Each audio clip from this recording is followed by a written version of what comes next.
100 years later,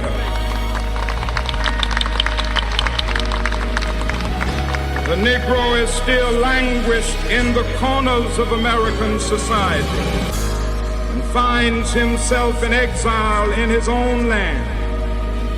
So we've come here today to dramatize a shameful condition.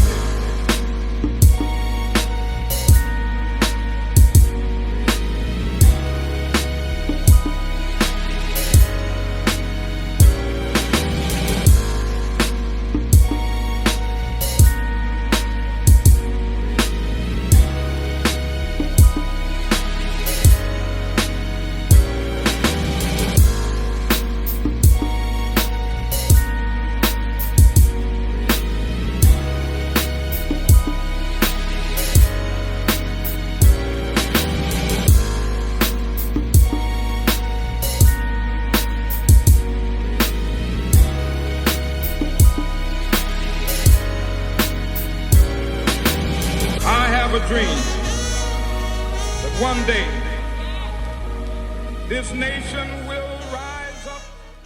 The brothers of the 8, 5, move.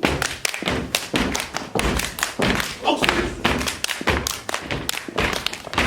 Pree. We are the brothers of Alpha Phi Alpha Fraternity Incorporated, Gamma Z chapter. Alpha Phi Alpha Fraternity Incorporated was founded on an ice cold Tuesday, December 4th, 1906. Our mission is to develop leaders, promote brotherhood and academic excellence, while providing service and advocacy for our communities. Lift every voice and sing till earth and heaven ring. Ring with the harmony of liberty. Let our rejoicing rise high as the listening skies. Let it resound loud as the rolling sea. Sing a song full of the faith that the dark past has taught us. Sing a song full of the hope that the present has brought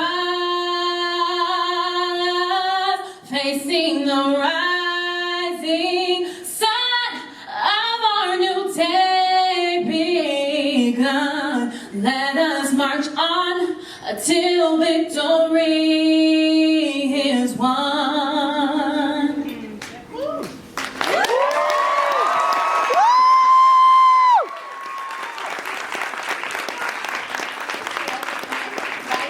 I think it's amazing that this event has been really a staple of what we've done for about 30 years here at UCLA, and it's so appropriate given where we are in the world. And so I want to just thank you first and foremost of having me. The class of 2020, you got anyone out there? 2020.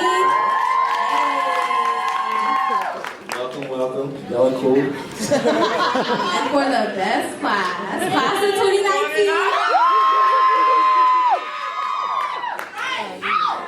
All right, and then can you hear 2020? No, 2018, I'm sorry.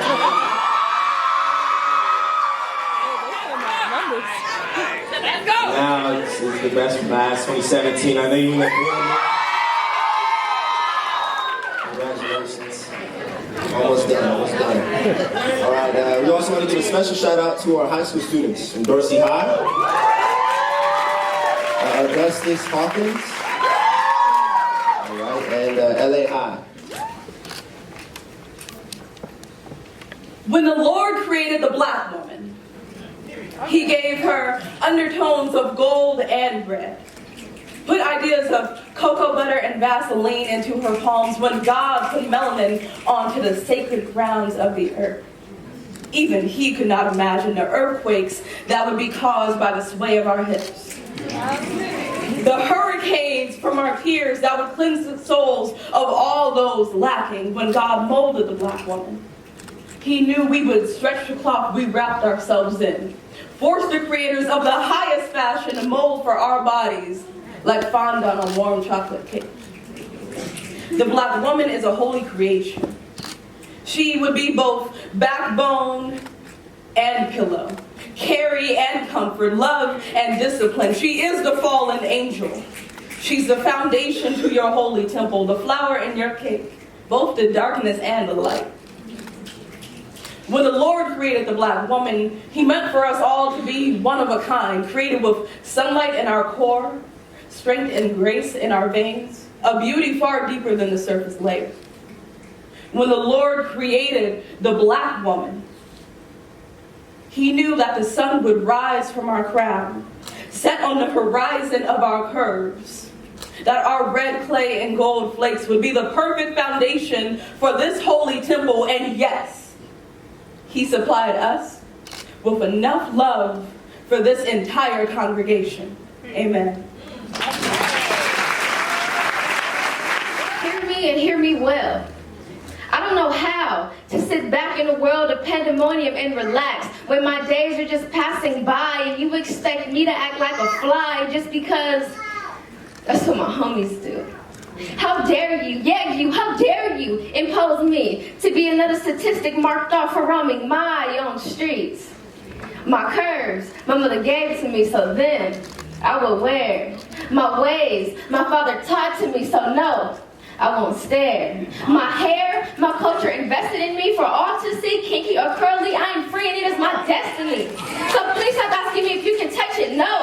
I am a queen. It's not my fault that your daughters and sons loathe me. I'm a black queen with unimaginable stories. They crossed me like a crucifixion, kicked me while I was down with some cruel intentions to make me fall deep and weep as if every night I planned to cry myself to sleep, but instead I took a stand and focused on my life ahead. I put the facade away. I got in the lab. I've been cooking up a master plan. Watch out, Barbie. It's a new overseer on this land. Me and my people are hungry, and when it's time to eat, we do so. Just because officials say this, please don't act like we don't know. The hate and the murder, the lies and the torture. I'm not here to reflect on my past, but I'm here to let you know that if you think eliminating me will shut me out, I still have that master plan I was telling you about. Oh wait, I'm not done. Deprived of the time she'll be, a vase to a bouquet of flowers from the same vine, all because you took daddy away. Now who's the real man here? Jealous of my brother, that's why he couldn't say. You think you can belittle me and underestimate me and expect me to let it fly? Nah. See, I can bet you 60 cents on any given day that you don't scare me. Oh, you feel that's nothing? I mean, that's what you felt I was worth anyway. I love you, yes I do, but only because my God instructs me to. They don't understand my pain. They don't understand why I have to carry these burdens. They don't understand why I have to get up and make this change, but today I can guarantee you it's certain. I'm sorry, but this black girl is here, ready to take a stand. And with all due respect, Uncle Sam, we don't need you. You need us. If not, who else would teach you how to keep it real and love, despite hate and living unjust? Happy birthday, Dad. Thank you. I need you to imagine something. Imagine a girl. She knows deep inside who she is, but she's being told something very different. Whether it be by peers in school, strangers in passing, or content in media, this girl is being told that because her skin is darker, she is worth less than someone with lighter skin. She is filled with frustration, embarrassment, and pain. She has been stripped of her self-worth, all because of false beliefs learned through other people. In the corner store, she is sure to be on her best behavior, fearing those who look down upon her when she walks by. Conflict, prejudice, and resentment between races has become increasingly problematic and prevalent. This young girl was used to experiencing racism, but is now experienced what is called colorism.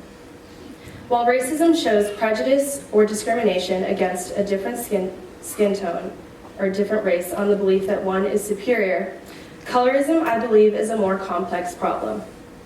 Rooted primarily in white supremacy, colorism is prejudice or discrimination based upon the belief that a lighter skin tone is superior. Today, I will focus on colorism in the Black community.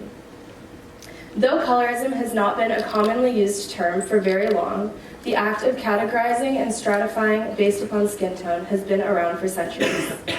In 1622, for example, a law was passed stating that children born of a white slave owner and black slave would be given more preferential slave roles compared to those of darker skin. There were even visible tests to place judgment on a person's skin tone. The paper bag test was a test in which you would pass and be deemed as smart or pretty if your skin was lighter than that of a paper bag. If your skin was darker, you did not pass. You were considered ugly, uneducated, and undesirable. The comb test worked in the same way, testing whether or not a comb could be passed through your hair without getting caught. These tests left deep and long-lasting scars on those in the Black community. Now, after learning about colorism, I began to question a lot of experiences in my own life. As someone who is African American, Native American, German, and Italian, I frequently questioned my identity growing up. In many instances, I found myself lost in between the Black and white communities. When introduced to this topic of colorism, it was something that made me uncomfortable. Part of the reason that talking about colorism is uncomfortable is because it threatens to divide the Black community. I have found that in some cases, it successfully does so. Girls at my high school commonly said, "Mia isn't even Black." And these were comments that came from other Black girls and deeply hurt me. I would expect everyone in the Black community to understand the most because of how much oppression is shown to this community. Instead, girls would tell me that I was either basically white, or not Black, or that I needed to decide between the two completely. Certain people within and without of the Black community have fallen victim to gross beliefs and opinions of this slave mentality begun by white people. But how do we not let white supremacy control such thoughts? A prominent reinforcement of colorism that I see in my daily life is in mass media. On Twitter, it's common to see people saying that they are hashtag team light skin or hashtag team dark skin, which only continues the divide that white people have brought amongst the Black community. One of the most shocking present-day examples that I have seen of this issue comes from the Straight Outta Compton's casting call. This casting call ranked types of women that they needed on a scale from A to D. A women are the hottest, they must have real hair, no extensions, classy, great bodies. B girls are fine girls with long natural hair, small waists, and you should be light-skinned. C and D girls, they are poor, not in good shape, and medium to dark skin tone. While Straight Outta Compton is a movie all about empowering and recognizing African American women, or African Americans from Compton, it degrades and insults females with darker skin in the very process, contributing to the internal divide within the Black community between those of different skin tones. I hope you enjoy the piece.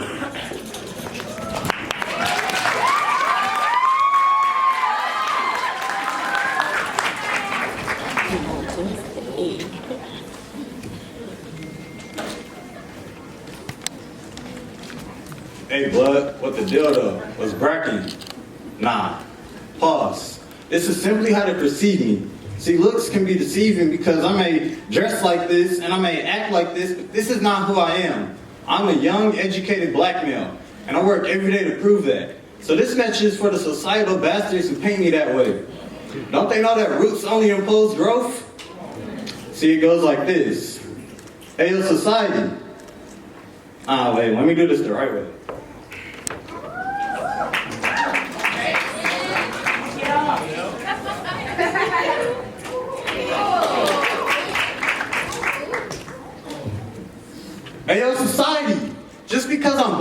mean that I'm a gangster. I know life is a game. That don't mean I play our historical black roots getting lost. It's time to save them. They go back to the days before MLK. Back to the days when our people were slaves. Back to Moses, let my people go. This shouldn't be new. These are things you should know.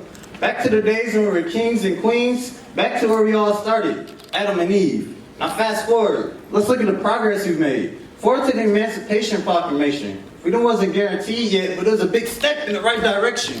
Forward to the fight to have black and white sections. Forward to civil rights. Forward to hard-working mothers working day and night just to survive and fathers barely surviving at all. Forward to the KKK trying to end a race to when it's entertaining for a black man to get lynched and hanged. But things have changed. We are now people of eminent status. And if anyone dares still compare us to monkeys, then the world must be our apparatus. Don't listen to what they say. You are beautiful. You are brown. Automatic royalty, you don't need a crown. Your greatest weapon is your smile, so smile when you up and smile when you down. Look at the people we become. Lawyers, doctors, sensational athletes, awards recognition. One day I pray that'll be me giving an acceptance speech on BET, dressed to the nines, fresh shoes on my feet.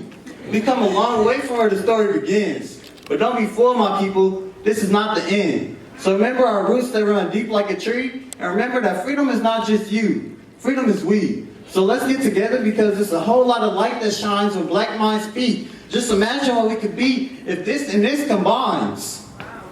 You see, that's when the land of the roots meets the land of the trees. That's when the roots connect with the trees to create the true land of the free. Oh yeah, and Donald Trump. Don't you dare try to take this from a people who stands together as we.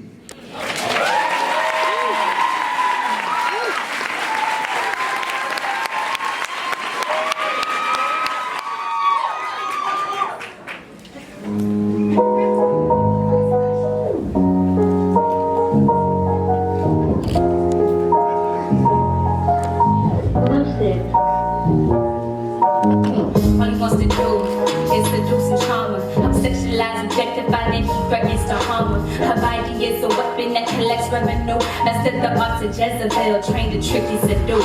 Sacrifice her mind for money and a pair of shoes. Cause labor equals reward and avoided abuse. Her vices are supplemented by heroin use. At least her mind feels like her own for about an hour or two. She got the needle in her veins as she sits and reflects about the gang rape she experienced age 10. She ran home to tell her mother, but nobody believed her. Cause daddy was a homemonger, mama a corrupt preacher. In order to console her, daddy gave her 10 cents. Went to the candy store, bought lollipops from a man who forced her on her knees and put his hand on her head. Damn, she been a slave ever since, a slave ever since. Ha! Now let this violence play for that little girl who's like shocked in violence today. She takes the blows from her mother's hand, jobs down her father's hands, while Uncle forces himself on her once again. Ha! Now let this violence play for that little girl who's like shocked in violence today. She takes the blows from her mother's hand, jobs down her father's hands, while Uncle forces himself on her once again. Who am I? She wondered, a murderer or a lover. A portion age 18, her pimp didn't want to use her rubbers. Rubber bands from the set she collected, gotta give it back to her pimp. Gives her the crack to ease her mind and relax, so she can drop it down and throw it back. One time for the women, body thick and booty fat. That's how it starts, mentally mentor us apart. Paint our bodies with semen, they think it's fun to call it body art. I wonder if you ever call it a blunder. Society calls us thoughts instead of the earth's future mothers. Words manifest into thoughts and thoughts into action. Short skirt means I'm a hoe with long pants means that I'm slacking. Look women into their eyes, I'm trying to get in between their eyes. Nowadays we want to criticize women who fall for the lies. Her body is a dying sacrifice in prison by the fears that rule her mind at night. Oh, what a plight. Ha! Now let this violence play for that little girl who's like trapped in violence today. She takes the blows from her mother's hand, jobs down her father's hands, while Uncle forces himself on her once again.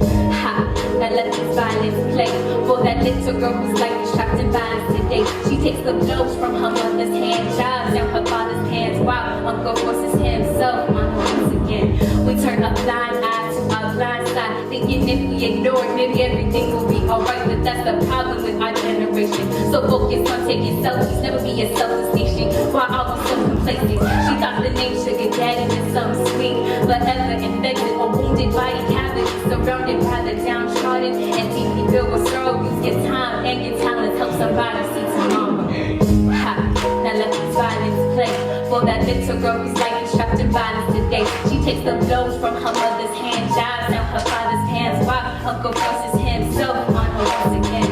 Ha, now let this violence play for that little girl whose life is trapped in violence today. She takes the blows from her mother's hand, jabs down her father's pants, while Uncle forces himself on her once again. Sex slaves of America, pledge their allegiance to the land of the free, the wealthy elitists, cause this is a war zone, Uncle Sam's whore zone. Sex slaves of America live in bodies they don't own, $186 billion a game worldwide. She tried to make way for change, she's supposed to give up each dime. Identity lost, will she ever be found? Cause Uncle Sam says her soul after each uterus pound.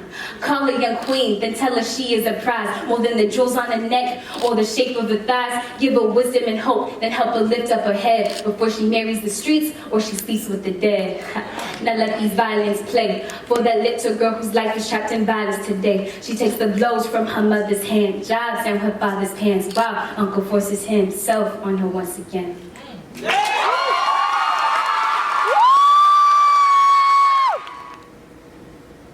Tick-tock. We writing a story that's already been written. Chains, plantations, they just like prisons. Prisoners like water still fueling this desert economy hard. Corporations feasting off free labor, massa, now a prison guard. Bringing plates to the table. Everyone's had a share. From Walmart to Victoria's Secret, they don't care. Slaves build economy, prison labor on high demands like pushing contraband. Massa got a master plan. Privatize everything you can touch with your hand. Tick-tock, tick-tock. We writing a story that's already been written. Chains, plantations, they just like prisons. Martin marched in Selma. Obama marched in Selma. But the mark in Selma is more than 1 in 13 black people still can't vote. Martin spoke in '65, 1 month and 2 days after crossing the Edmund Pettus Bridge, about progress, but still work that had to be done. So that every other leader who died by a white supremacist gun, too on this very campus, right in Campbell Hall. If our goal is to be free, then why we always fall? Because Nixon's public enemy stuck a wrench in us all. Reagan hit us in our head. Clinton knocked us against the wall. Still bleeding from the wounds, we've been knocked off our feet. Now crawling, hoping to stop a fascist from running our country. Tick-tock, tick-tock. While our political power is still jeopardized by prison bars. Black people are being channeled into political depravity because them drugs drilled a hole in the black boat like a cavity. But we weren't the primary ones in possession. You see, our mass plight was your obsession. You see, the war on drugs was like the Great Depression. You see, time was never our blessing. Tick-tock, tick-tock, tick-tock, tick-tock. It wasn't that we forgot about slavery. We forgot about black bodies, discarded, ignored, left to die out like worn out hobbies, like blue suitors with metal to kill. That's why we scream, Black Lives Matter, because nobody else will. And we gonna be all right because we struggle for equality still. We've had to brace ourselves. We've been shocked by the images of murder and brutality, but they move us into action. That power, that momentum can break any faction. Tick-tock, tick-tock, oh, that time, just an illusion. It won't save us from our past. It won't save us from our future. We have to use what we have.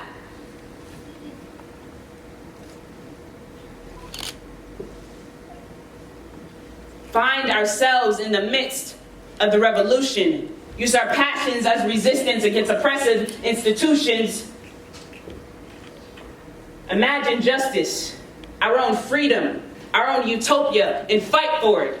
Because what we see when our eyes are closed can be our reality. What we see when our eyes are closed will be our reality. Today, we dust off the shelves. Today, we sweep the floor. Today, we finish our chores. They win no more. Because black people have been fighting long and with pride. And we will not die. Tick-tock, tick-tock, tick-tock. I stand here and look through stained lenses, disturbed by my inability to see what's right in front of me. In that moment, I am foolish, for the solution to my problem lies within my own ability. The initiative to wipe the mist off does not cross my mind. I just stand here hoping that somehow my vision gets better in time. At the age of 16, I heard there was a shooting in Ferguson. Michael Brown shot dead. And if I was in a black barbershop in Dallas, Texas, I would not have been scared. Hearing the old African-American man speak made me pose a question. One I could not dare say out loud for fear of who might be listening or the unwelcome reception. But growing up in an all-black country did not prepare me for what I was facing. Does racism still exist? I mean, in high school, I learned segregation was over. Martin Luther King fought for this, died for this, had a dream for a better way for us. So, could racism possibly still exist? The president was black and well respected. Tupac talked about it before he was assassinated, and the only time I ever heard Lil Wayne talk about it was when he talked about diamonds. So, could racism possibly still exist? For 16 years, I never once considered the implications of the color of my skin. It could have been blue for all I cared. It wouldn't change the fact that I went to sleep without electricity almost every night. And in the twilight, I watched mosquitoes take flight and land on the reserved table on my skin. Eat their fill and then leave. Paying their tab in an illness that brings memories I do not wish to relive. You see, my reality was not that of marginalization or racial segregation or not being adequately represented in legislation, so please, bear with me for my initial lack of information. Consequence of my previous reality. Exposing me now to the erraticism of reality, changing with space and time like velocity, fixing me in an ever-changing state of perspective. Because now I found myself in UCLA. Oh, sweet UCLA, but if you look at life through just the lens of UCLA, how do you see LA? Okay. You see, I'm trying to paint a picture so that for just 1 second, you can look at life not through yours, but through my eyes. And you cannot paint the perfect picture with the colorblind of your eyes. And Osumah, if I hear one more person say that they're colorblind one more time, oh my God, I am going to lose my mind. With all these stereotypes blasting me from different stereotypes, telling me how I'm supposed to live my life. My society has been an efficient carpenter, taking its time to construct my own identity. So I'm black not because I was born black, but because society deemed me as such. And not until I read Ta-Nehisi Coates did I think as much. The logic behind it. Without race, there'll be no racism. Wrong. See, before race existed, racism existed all along. It became an excuse for which already existing races exacted their superiority. So to say you do not see my color means you choose to not acknowledge what society has done to me. And hold up, when I say me, I mean more than me. I mean everyone in the same marginalized bubble. My ancestors struggle to alleviate my struggle. To say that you do not see my color means you choose to not acknowledge identity and now hold dear to me. And your perspective will never align with my reality.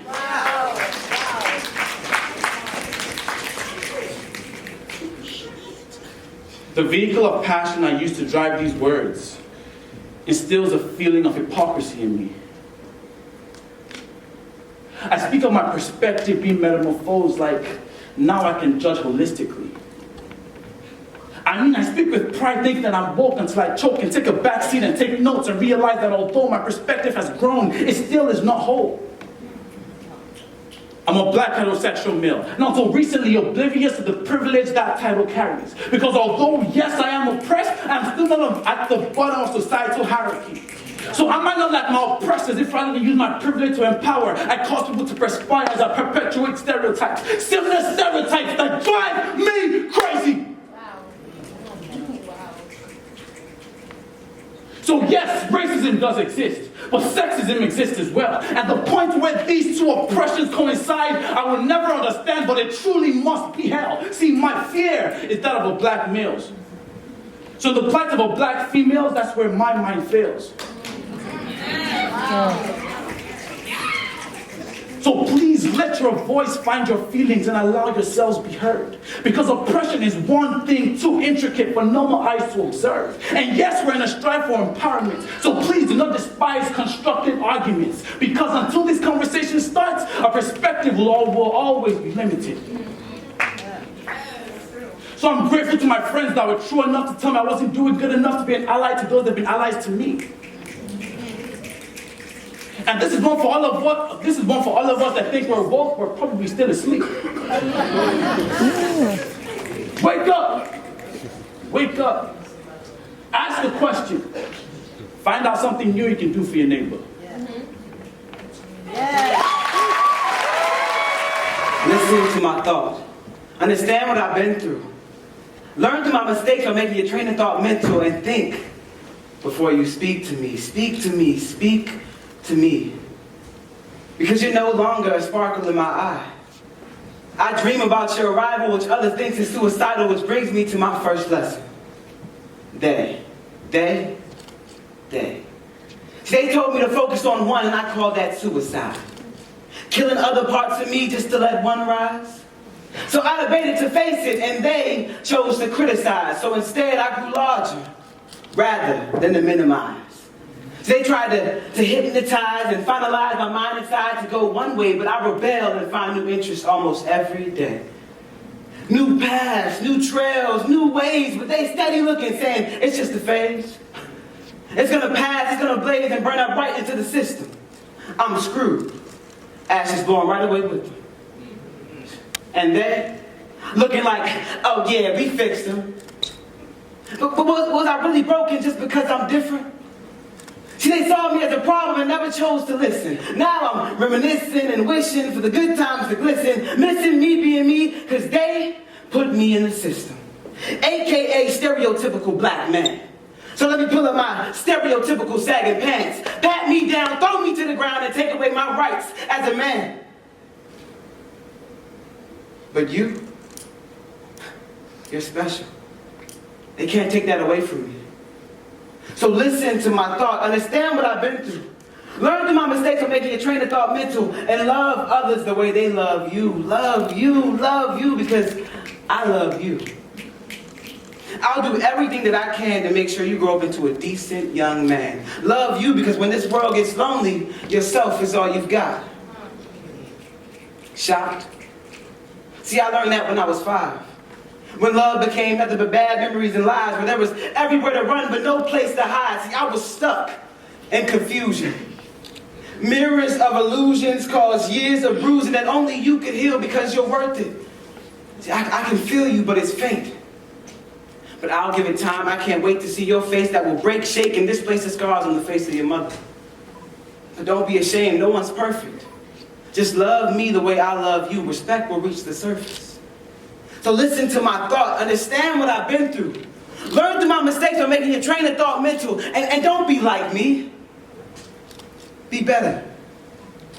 See, I never knew that the new news would change me. I never knew my grip so tight could hear your mother's voice and slowly think about night. It was peace with her. So I'm guessing it's heaven with you. You're blessed. Take advantage. Do your best. Feel your chest heartbeat inside the planet you possess. And reject those who neglect your respect, starting with the progress of your own baby steps. Step, 1, 2, skip. Been through anything you imagine. Click, boom, boom. But don't fear what I fear. Put your ear in space and try to hear what I hear. A simple lesson. From a man with a father who was neglecting in sections, knowing the consequences I would face, he still didn't check in. But after all that, I'm still going to teach you. Find any reason to do what you do and make it your own. Forget the odds stacked high against you. You make easy and you sit in your throne. Never lack confidence. And I say that with confidence. Swear you'll be a legend. Make a map and throw the keys to progression. This is more than just an expression. So believe me when I say this. For you, I'm going to be capable. Till the last one proves unfit. I'm going to be the one to stand out in a group full of men because I came off a little candy. Try to understand the painting on my canvas. I'm telling you a story of glory, just lavish. I'd rather make a scene than just making a wish. Continuous play, no cuts, just action. And the fact is, everyone's acting like this world isn't wrong, but it is. And this building a wall shit, it's just showbiz.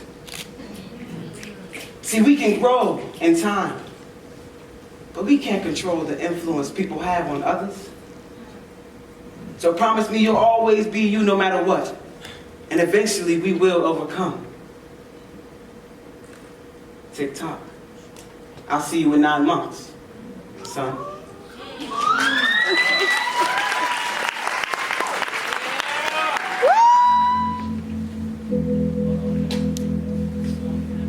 Colorblind America. A liberal ideology upholding meritocracy in a post-racial society. Black skin, he wears the appearance of impropriety. Pain bleeds through his heavy veil of blackness, heavier than the crack of a whip, moving faster than the speed of sound on ancestral flesh. Now to him, this feeling is oh so kindred. His body compressed on the asphalt for resisting arrest, while his voice suppressed, his black skin speaks louder than his silenced protests. Colorblind America. Discrimination's perpetuance is covert, surreptitiously hidden in this very same colorblind framework. Mass incarceration of nonviolent drug violations, racial oppression revitalized into police discretion, black men sentenced for nonviolent offenses. Colorblind America. The end of Jim Crow did not imply the end of systemic racism. Reorganized racial subordination was constructed in the rule of law. Only 3/5 of us were accounted for when America birthed the statement with liberty and justice for all. So it should not come as a surprise that although the white-only signs have been taken off the wall, injustice continues after all. Colorblind America. The black male is represented by a public defender who cannot even remember his name. His freedom taken away like the royal crowns our ancestors rightfully attained. Upon his release, a check of a box determines his fate. Criminality and blackness interrelate. Just another addition to the black unemployment rate. Colorblind America. Now this is beginning to look all too familiar. The black male and female are denied voting rights, housing, welfare, and work. The anti-Jim Crow did not imply the anti-systemic racism. It invented this framework. Millions allocated to the war on drugs, while swept under the rug were funds for drug rehabilitation. The result, inmates are released from prison. The result, inmates are released untreated for drug addiction, landing them back in jail for that same non-violent drug possession conviction. You see, it's a perpetuating cycle. Colorblind America. Stigmatized in the way the media portrays us, victimized by those sworn to protect us, criminalized in the very place we are sworn to tell nothing but the truth, and yet America continues to hide behind lies of prejudiced eyes. But remember, the truth will set us free. But they are afraid of the liberated black mind, so we will continue to be apprehended in this modern day slavery. Colorblind America, unarmed 18-year-old black hands will continue to be more dangerous than guns. We will continue to be thugs in hoodies. A car search will continue to end in a death sentence, and we will continue to be shot in the back while apprehended on the cold floors of train stations. Colorblind America, because why shoot him in the leg when we can aim for the head? What good is a black man if he isn't dead? Why use a taser when we can use a gun, because that will surely get the job done? Colorblind America, these cuffs feel too much like shackles. Mass incarceration feels too much like slavery. And these batons feel too much like lashings. Colorblind America, red, white, and blue means nothing more to me than the lights of a police car flashing.